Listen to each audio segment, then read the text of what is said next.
اللهم إنا نعوذ بك من البرص والجنون والجذام وسيء الأسقام. I know you want to hear it one more time in plural again. اللهم إنا نعوذ بك من البرص والجنون والجذام وسيء الأسقام. Whenever you see anyone who's afflicted with anything, a disease for instance, so when you recite the following dua, Allah will protect you from his affliction and you will not be afflicted with the same. You will not get sick with the same disease. Allahu Akbar. You will not suffer the same suffering. What is the supplication? That is very interesting. You say, Alhamdulillah, alladhi afani, mimma batala bihi ghayri, wa faddalani ala kathirin mimman khalaqa tafdila. Which means, thanks and praises to Allah, who pardoned me, who protected me. أعوذ بالله من الشيطان الرجيم بسم الله الرحمن الرحيم الحمد لله رب العالمين والصلاة والسلام على رسول الله وبعد. We give thanks to Almighty Allah, the Lord of the worlds, the creator and cherisher of mankind. We welcome you all our viewers to this edition once again as Ashimulia Forum has brought to you another enlightening session that we normally have every now and then, because Ashimulia Forum, as we all know, is a platform that is bringing the news, bringing the information all about our lives, because Islam is believed to be a syllabus and a life, and that is the essence of the name Ashimulia, the comprehensiveness of Islam. And we are here today with another edition that has to do with the trending issue of health concern, and that is the issue of COVID-19. We have in our midst today specialists that will take us on the topic COVID-19 and stigmatization. We have the first person as Dr. Mustapha Opabode, who happens to be a graduate of medicine and specialized as a general practitioner from the Zaporozhye Medical Institute, Ukraine. Yeah. We have with him today a graduate of University of Ilorin, and that is Dr. Rasheedah Kamarudeen. And today they shall anchor the topic COVID-19 and stigmatization. We welcome you, sir. Yeah. Assalamu alaikum wa rahmatullahi wa barakatuh. Alhamdulillah. Alhamdulillah. So we're here to present COVID-19 and stigmatization. Alhamdulillah. So we don't have much time, so we want to waste our viewers' time. COVID-19. So what is a coronavirus? So coronaviruses are a large family of viruses that may cause illnesses in animal or humans. In humans, several coronaviruses are known to cause respiratory infections, ranging from common cold to severe diseases such as Middle Eastern Respiratory Syndrome, which is called MERS, and severe acute respiratory syndrome, SARS. I'm sure we've heard of SARS, and that was in 2001, 2002, that there was a breakdown of SARS. The most recently discovered coronavirus causes coronavirus disease, COVID-19. That's the most recently discovered coronavirus. So what is COVID-19? What is COVID-19? COVID-19 is the infectious disease caused by the most recently discovered coronavirus. These new virus are known. The outbreak of this new virus was in Wuhan, China, in December 2019. COVID-19 has been described as a pandemic by the WHO, World Health Organization. Pandemic, characterizing COVID-19 as a pandemic, is not an indication that the virus has become deadlier. Rather, it is an acknowledgement of disease geographical spread. How does it spread? How does COVID-19 spread? People can get infected. People can catch COVID-19 from others who have the virus.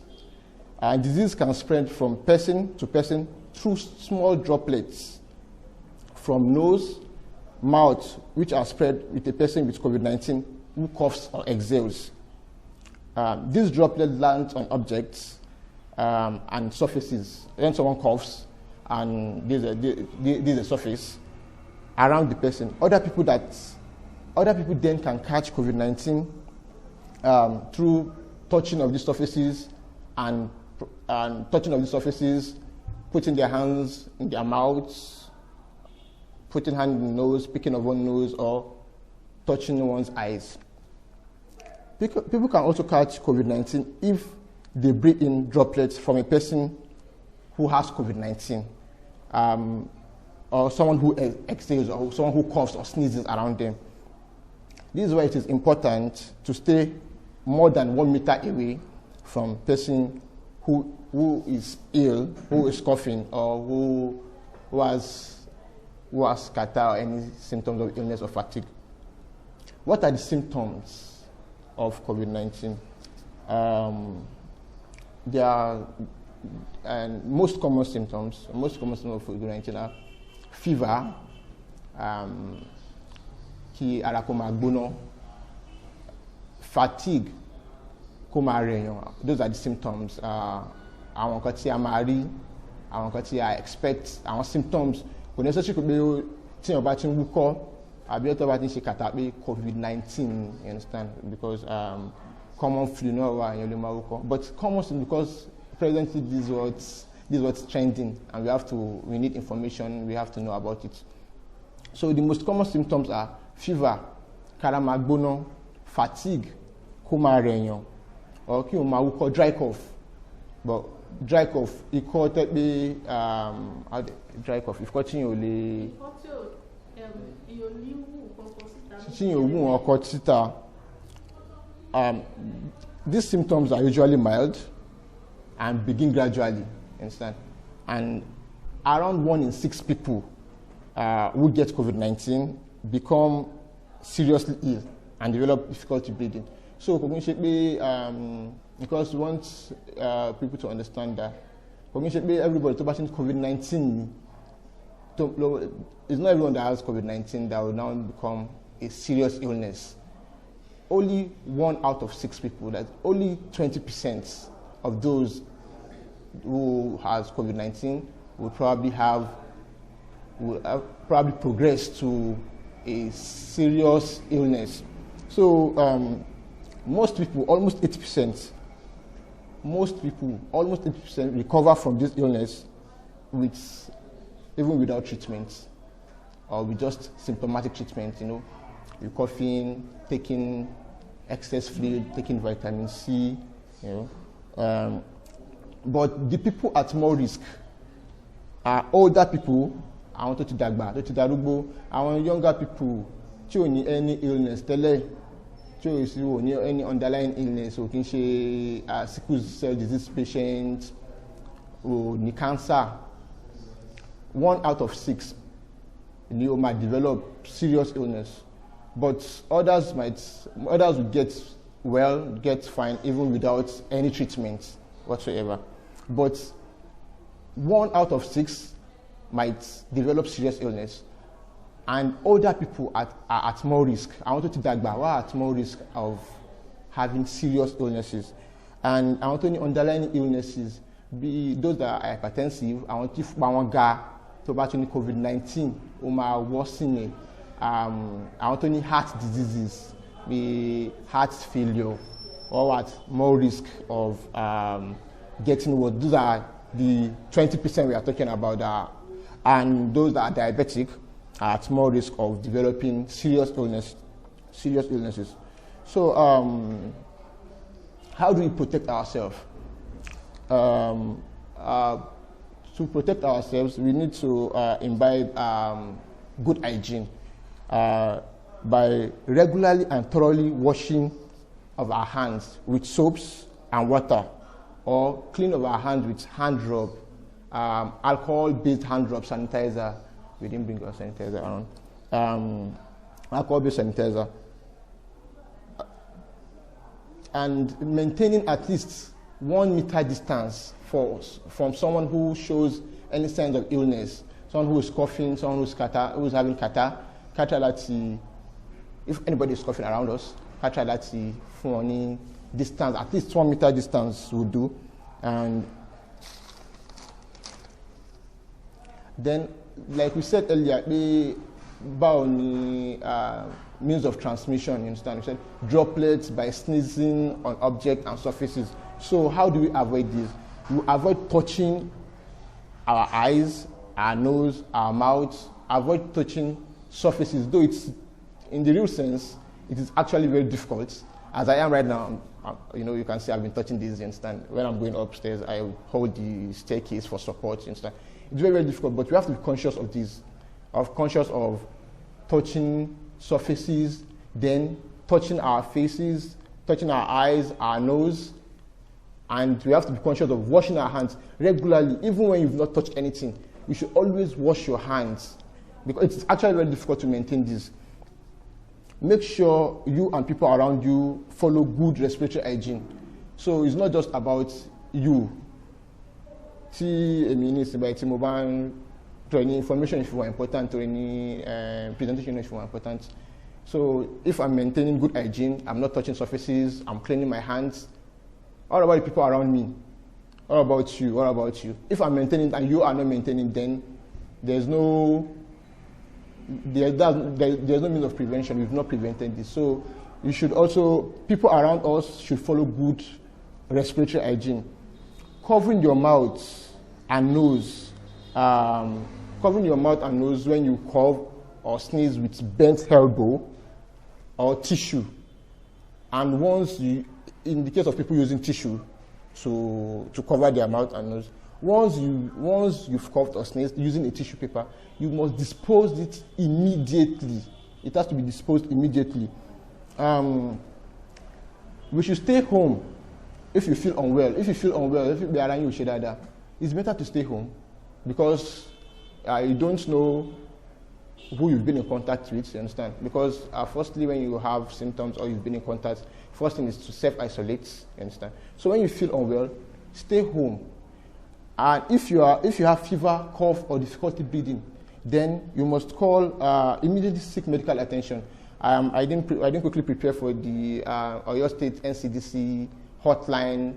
There's hotline and these what do we call these, OTP. There's this star something. I will probably, after the presentation, I'll probably share it, you understand? So you don't. It's a toll-free line.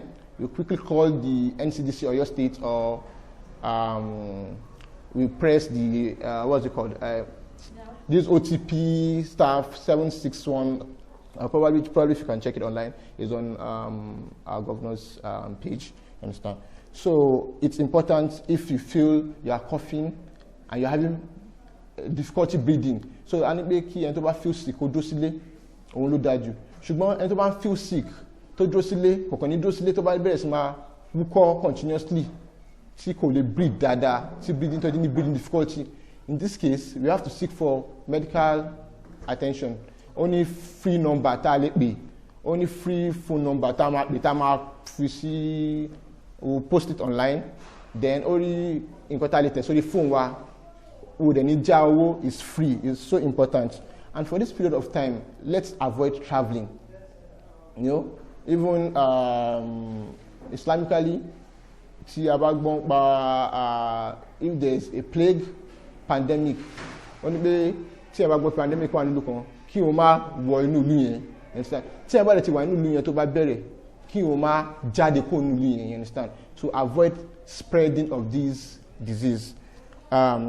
So it comes to someone sent a question and said, what's the importance of wearing a mask? That should I wear a mask? So if you are healthy, anything like Oshe, you only need to wear a mask if you are taking care of a person with suspected COVID-19 infection. So you can see everywhere in where mask actually, mask to need any benefits. You know, especially our masks stand what the actual affinity. You understand? Who need any zero zero protection only against virus. You understand? So then our mask can load to get disposable mask. So this green mask, you understand? Disposable mask. Once it gets damp, dirty, you should dispose it and never reuse it. You understand? So, but should you wear mask? You should only wear mask if you are healthy and you are taking care of a person with suspected COVID-19 illness. And you could wear a mask if you are coughing or sneezing. And to then sing, should wear a mask. Let's say as I'm a doctor now, I'm coughing, and I can have common cold. Only COVID-19. Not everyone who's coughing and has kata has COVID-19. But if you are coughing and having kata, you should try as much as possible to put on a mask. You understand? You know, so to avoid spreading whatever infection it is. Is it a common cold? Is it something more serious?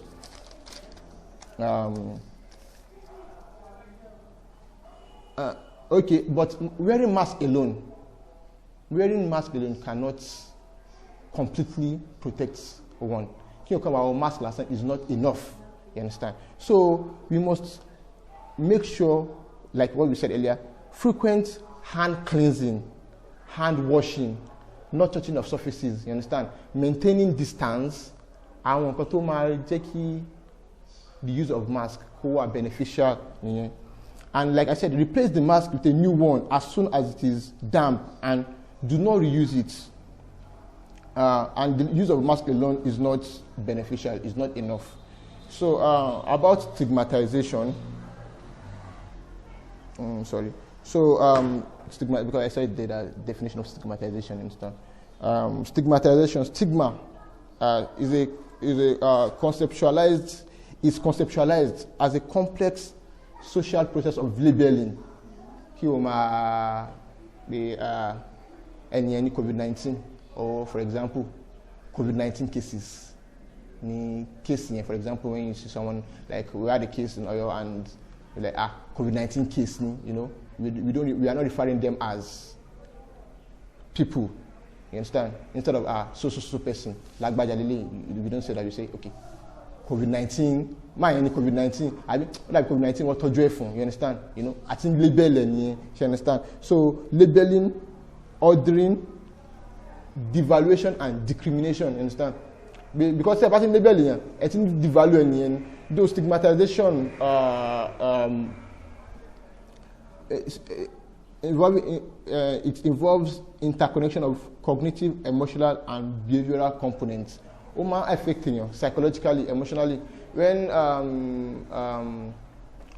we label somebody, in fact, not just stigmatization, it's we see orishirishi. There's self-stigmatization. You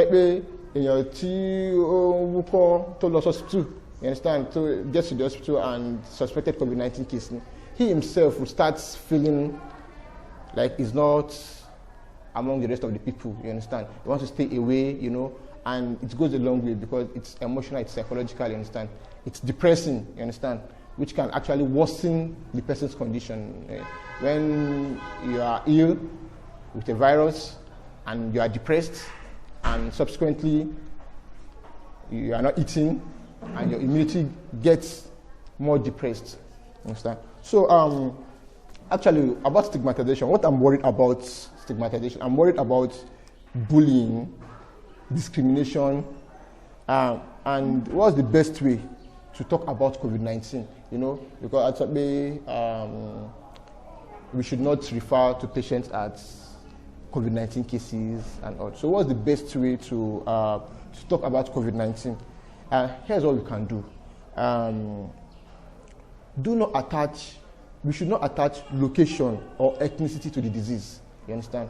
Like we had a case yesterday. We had a case yesterday where someone sent a message to our chief that can he get the NCDC number?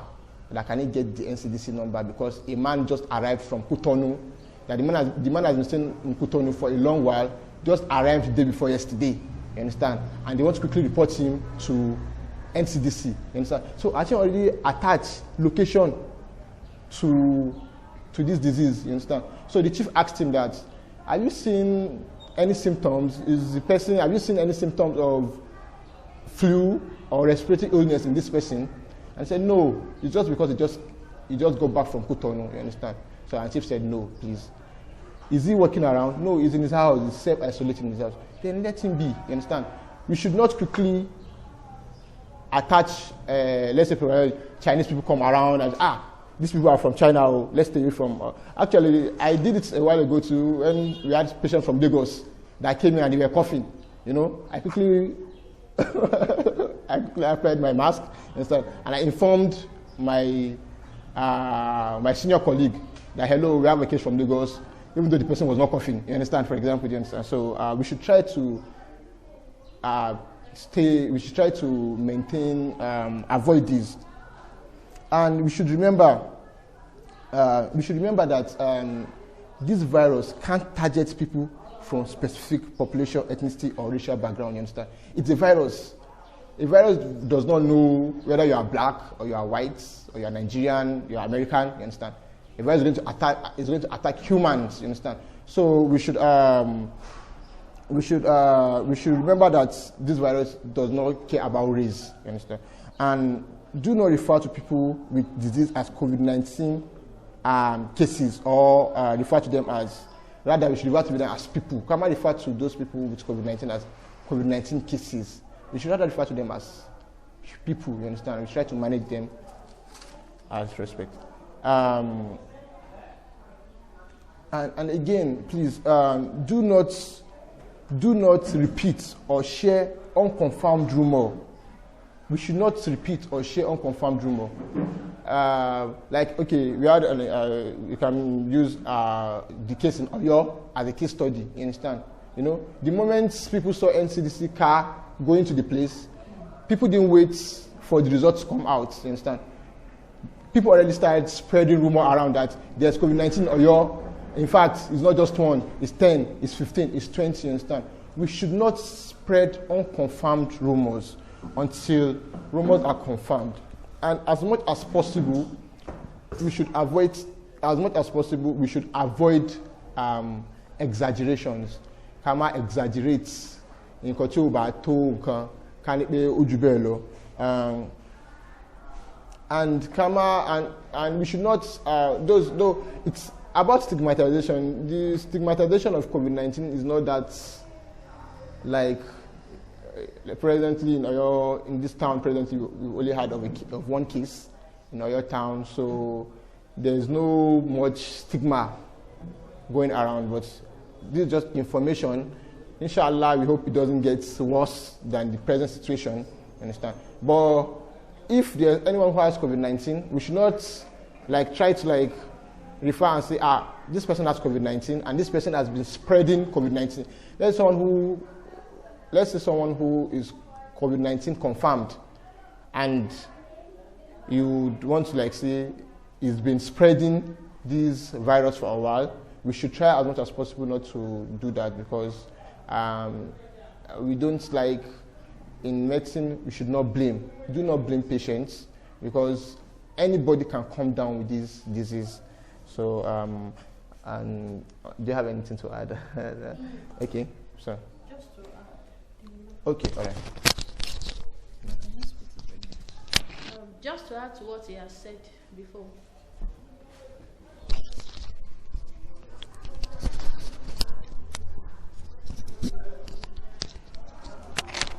Just to add to what he has said before is that the use of cloth mask converts just 0%. So if you use cloth mask from now to tomorrow, it does not have any protection against COVID-19.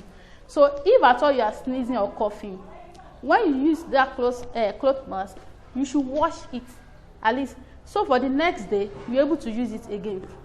And when it comes to stigmatization of COVID-19, the government has done so well in that, not revealing the identity of patients.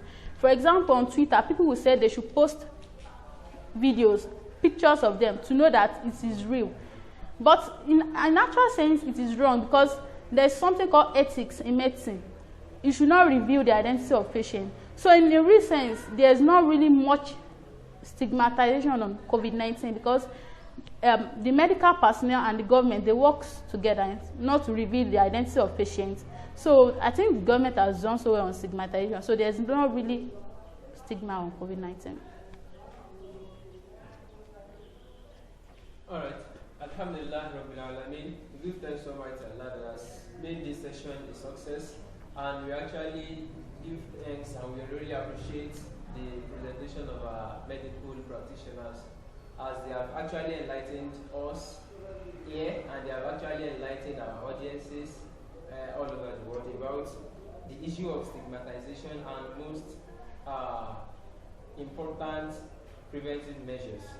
However, we have had a series of questions as the lecture was in progress and we would like to give them out now that doctors will respond to them all. The first question that arrived here is about how do we cope with recovery of COVID-19 patients? Like after they have recovered and it has been confirmed that they have tested negative, how do we interact with them back? How do we work on reintegrating them back into the society normally?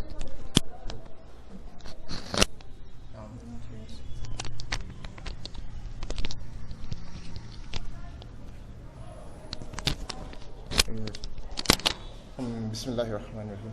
So about those that have been confirmed and they've now tested negative to COVID-19 twice.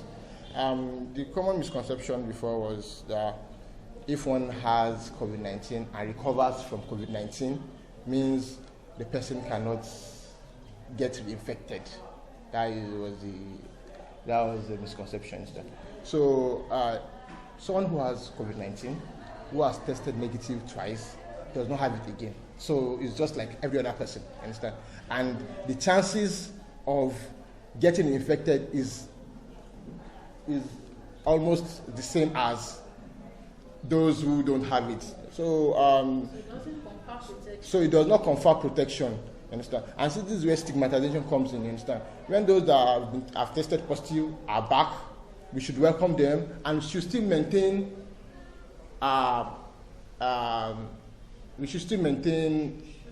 social distancing, hygiene, you understand? Because you having COVID-19 does not mean you can't get infected, and those of you at home does not mean you cannot. And that's where stigmatization comes in. That's what we spoke about earlier, that we should not label or attach like, this man just came back, he tested positive to COVID-19.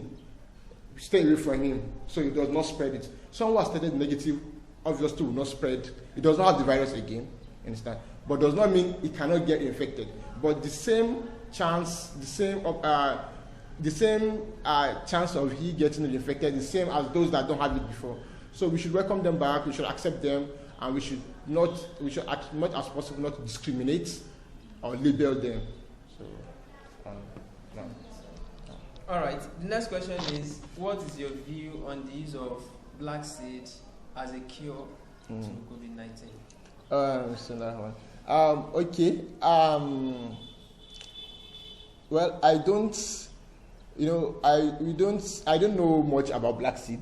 Understand? I just know that when our governor tested positive, most likely it was false positive. You understand? Most likely it was. You understand?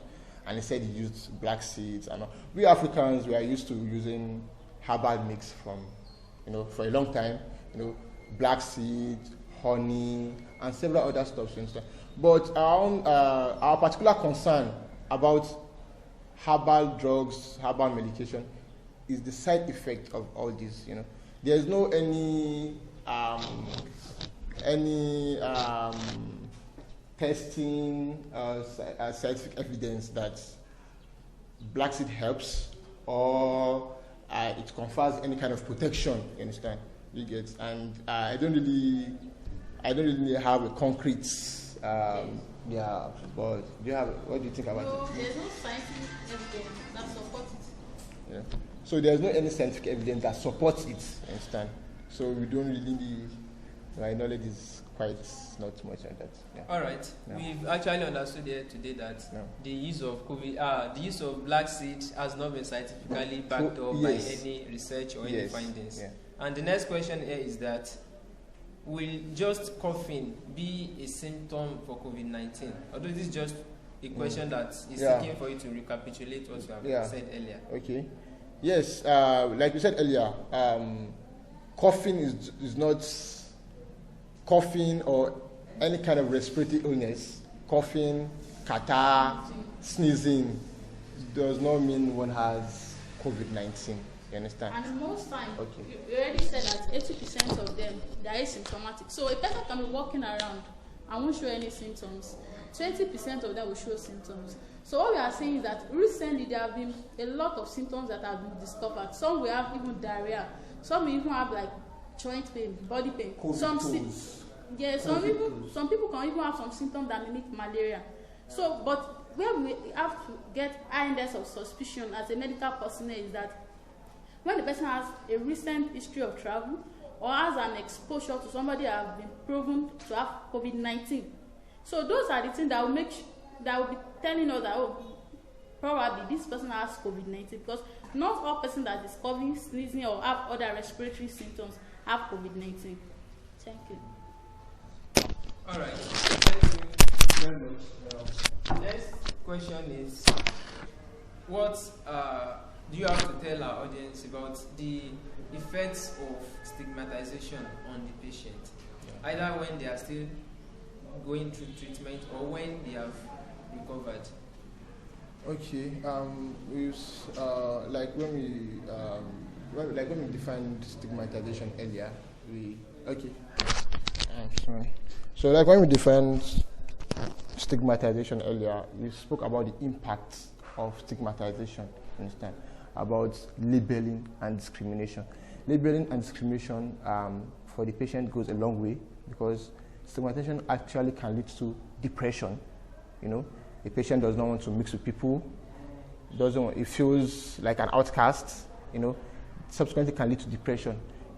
Depression is quite a big deal. Understand? Depression can lead to suicide. Understand? You decide you understand? You know, and you know what that means. As a result of our poor understanding, understand, and inhuman, it leads someone to that extent. So stigmatization can have a very, very negative impact on people with COVID-19 who recovered from COVID-19. All right. We really appreciate your presentations so far. Thank you. And alhamdulillah, we give all thanks to Almighty Allah. But before we close for today, we still have another question that is just coming. Okay. What do you have to say about the recent discovery of a syrup in Madagascar to be a treatment or a prevention? Yes. Just like I said about black seed, you understand? You know, we Africans, the major problem we have is not like, drugs that we used to, you know, they are mostly herbal drugs, you understand? We have more herbal drugs than synthetic drugs, you understand? So most drugs that we use are herbal drugs. But these drugs, they've gone through series of testing, you know, because, I read online, on Twitter, and people like, why don't you accept these? Is it because it's from Africa? You know, I didn't think it was Americans that discovered this, that. It's not about from Africa. You know, it's not about from Africa. It's about what is the long-term side effect of these drugs, you understand? Even drugs that have gone through testing, several drugs, even presently now, several drugs, we cannot use them in pregnancy, you understand? Because to test these drugs, you will probably test them on animals, such as rats, you understand, and humans sometimes, you understand. But when someone is pregnant, there's limitation of testing. So several drugs, we cannot use them during pregnancy because we don't know the side effects. These are scientifically proven drugs to be good, you understand. And even drugs that have been proven to be good, you understand, that they don't have side effects, after years, Like there's a drug that is still stilbesterol, understand? It was after a long period of time, up to like 20 years, before they found out that this drug has side effects on offsprings. See, and tó bá lóògùn yìí, ìyá tó bá lóògùn yìí, gbogbo ìgbà tó wà kékeré, tó bá kò kí n ṣe throughout life, no, tó bá bí ọmọ, ó máa affect ọmọ ẹ̀. You understand? Kò affect ẹ o, but ọmọ ẹ̀ ló affect, you understand? So when it comes to drugs are very, very sensitive, you understand? Because drugs that you are taking, you're not just taking drugs and taking them and they are going out. No. You are taking drugs, your liver is processing this drug, your kidneys excreting these drugs, you understand? What are the impacts of these drugs on, it's not just about having COVID-19 and taking the drug and getting better. No. What if you take the drug and get better and suddenly you become immunocompromised? Suddenly you have end organ damage. COVID-19 that can, with only symptomatic management, you're having kata, you had weak, you infuse the patient, you understand, and get better. So it's not like we are not accepting this, but we just want to go through the necessary regulatory steps, you understand. So it's not about Africa or no. This is about, when it comes to health, it's not about people, you understand? It's not about it's Africa, no. It's about humans in general, you understand? You get? So actually we are hopeful that this new syrup would be good. We are hoping to go through the necessary staging and we are hoping it's going to make sense. But for now, we don't really have any, we can't say like people should go ahead and take about drugs because we don't know the long-term side effect of these drugs. Yeah. Alhamdulillah Rabbil Alameen. Words alone cannot suffice to express our appreciation to Dr. Mustapha Opabode and Dr. Rasheedah Kamarudeen. We really appreciate having you on here today, and we actually look forward to having you in subsequent engagements to enlighten the general public. And here is where we end it today on Ashimaliya Enlightenment Forum. Till we meet another time. Assalamu alaikum wa rahmatullahi wa barakatuh. Wa alaikum assalam wa rahmatullahi wa barakatuh.